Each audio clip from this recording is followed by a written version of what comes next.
नमस्कार मंडळी, मी उज्ज्वला. माझ्या यूट्यूब चॅनलमध्ये तुमचं मी मनापासून स्वागत करते.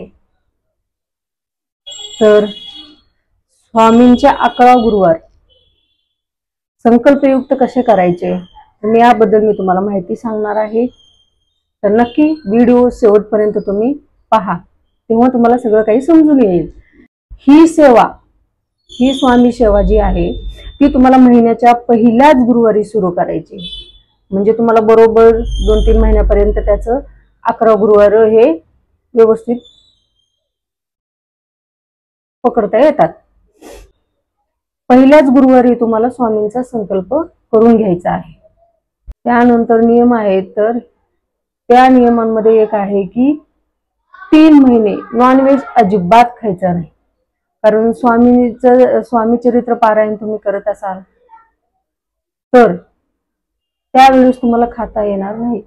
नॉनव्हेज हे वर्ज्य मानलं गेलं आहे. फक्त गुरुवारी संपूर्ण तुम्हाला ब्रह्मचर्य पाळायचंच आहे.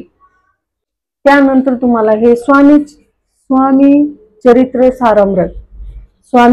सारामृत या ग्रंथामध्ये 1 ते 21 हे अध्याय आहेत.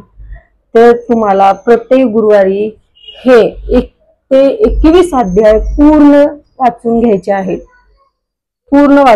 आहेत. आणि त्यानंतर हे तुम्हाला कुठेही मिळून जाईल.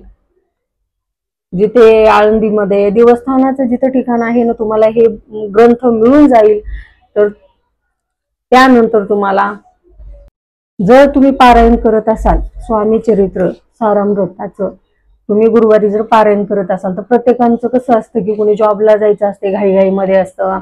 कुणाचं कसं असतं की मध्येच काहीतरी कामं असतात, ते त्यांना हे करायचं असतं.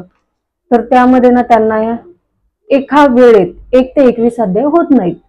खरं तर 1 ते 21 अध्याय हे एकाच वेळेत तुम्ही एकदा बसले तेव्हाच करून घ्यायला पाहिजे.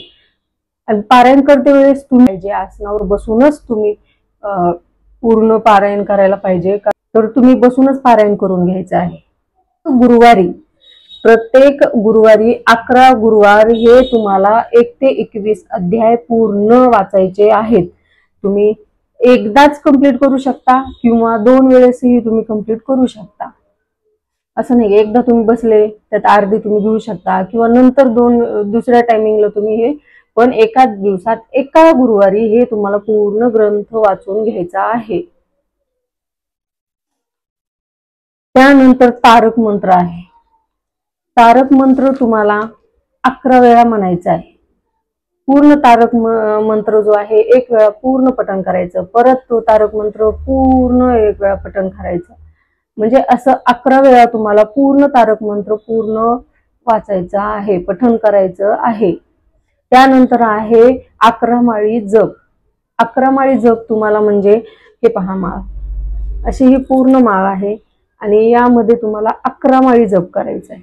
11 माळी जप म्हणजे 11 माळी जप हा श्री स्वामी समर्थ. त्यानंतर तुम्हाला असं पकडायचं आहे.